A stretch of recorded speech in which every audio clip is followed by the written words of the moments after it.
সরকারি চাকরিজীবীদের জন্য রয়েছে সুখবর। অবশেষে দীর্ঘ প্রতীক্ষিত নবম পে স্কেলের রূপরেখা চূড়ান্ত হয়েছে। মূল বেতনের ১০০% পর্যন্ত বাড়ানোর প্রস্তাব নিয়ে আলোচনা চলছে। তবে এই বড় পরিবর্তনের সুবিধা সব গ্রেডে সমানভাবে মিলবে না। নতুন বেতন কাঠামোতে নিম্ন গ্রেডের কর্মীদের বেতন তুলনামূলক বেশি বাড়িয়ে ভারসাম্য আনার উদ্যোগ নেওয়া হচ্ছে। ৬ জুলাই সোমবার জাতীয় বেতন কমিশন ২০২৫ সুপারিশ প্রণয়ন কমিটির সভায় এ বিষয়ে আলোচনা হয়েছে। সচিবালয়ে মন্ত্রিপরিষদ সচিব নাসিমুল গনির সভাপতিত্বে সভাটি অনুষ্ঠিত হয়।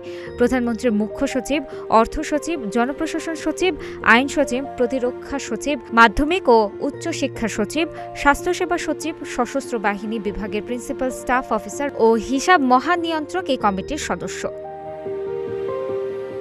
বৈঠক শেষে কমিটির এক সদস্য বলেন, সরকারি চাকরিজীবীদের মূল বেতন সর্বোচ্চ ১০০% পর্যন্ত বাড়ানোর বিষয়ে ফলপ্রসূ আলোচনা হয়েছে।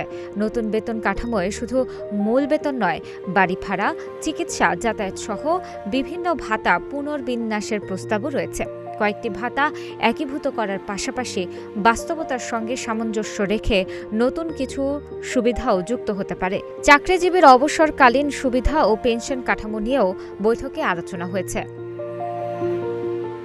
বৈঠক সূত্রে জানা যায়, নবম জাতীয় বেতন কমিশনের প্রতিবেদন পর্যালোচনা করে সরকারের জন্য চূড়ান্ত সুপারিশ তৈরির লক্ষ্যে গঠিত কমিটি আগামী সপ্তাহে আরেকটি সভায় বসবে। এরপর সচিব কমিটির সুপারিশ পরের সপ্তাহে মন্ত্রিসভায় উঠবে। তবে মন্ত্রিসভা চাইলে সুপারিশে পরিবর্তন, সংযোজন, বিয়োজন করতে পারবে। অনুমোদন মিললে গ্যাজেট জারির পর নতুন বেতন কাঠামো কার্যকর হবে।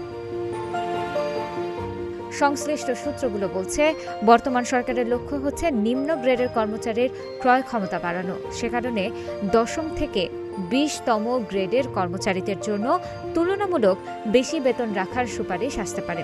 অন্যদিকে প্রথম থেকে নবম গ্রেডের কর্মকর্তাদের ক্ষেত্রে উল্লেখযোগ্য বৃদ্ধি থাকলেও তা কিছুটা সীমিত হতে পারে। অর্থ বিভাগের সংশ্লিষ্ট কর্মকর্তাদের সঙ্গে কথা বলে জানা গেছে, প্রথম থেকে নবম গ্রেড পর্যন্ত বেতন বাড়তে পারে 60 থেকে 70%, আর দশম থেকে 20তম গ্রেড পর্যন্ত 90 থেকে 100%। ২০২৬-২৭ অর্থ বছরের বাজেটে সরকারি কর্মকর্তা-কর্মচারীদের বেতন ও ভাতা বাবদ প্রায় ৮৯,৮৩৬ কোটি টাকা বরাদ্দ রাখা হয়েছে। পেনশন ও গ্র্যাচুইটি সহ যা ১,৪১,৪৩৪ কোটি টাকা। বাজেটের জনপ্রশাসন নিট খাতে চলতি অর্থ বছরের সংশোধিত বাজেটের তুলনায় ৫৪,৫৭২ কোটি টাকা বেশি বরাদ্দ রাখা হয়েছে। তানাজা আফরিন, গ্রিন টিভি ডিজিটাল।